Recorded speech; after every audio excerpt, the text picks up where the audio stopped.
Two Republicans, Kevin Mallon and Francis Talbot, were accused of murdering an officer from the Royal Ulster Constabulary in Tyrone. The Connolly Association challenged the Special Powers Act and sought the help of the British Home Secretary, hoping for intervention. But the Home Secretary claimed he couldn't interfere in matters transferred to Stormont, ignoring that ultimate power still lay with the Westminster Parliament according to Section 75 of the Government of Ireland Act.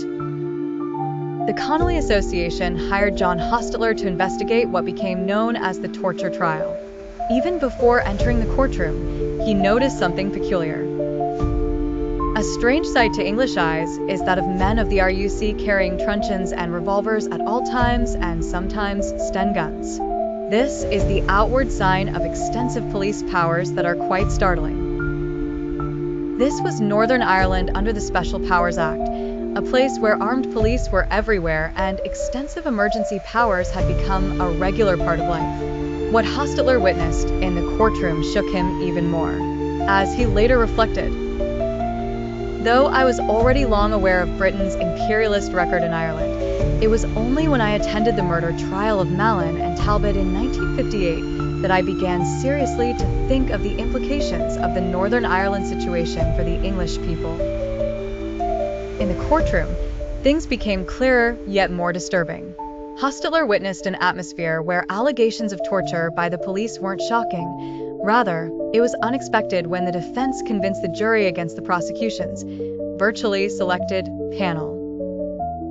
He said, "It was like being in some colonial country under a tyranny, all truth about which was suppressed." Nearly 200 people were imprisoned without charge or trial.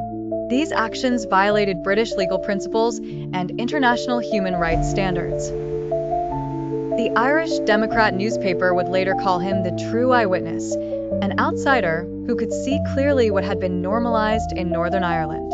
His formal analysis of the Stormont regime and its disclosure to the British public became one of the turning points in the civil rights movement. After witnessing this injustice, Hostettler transformed from observer to activist.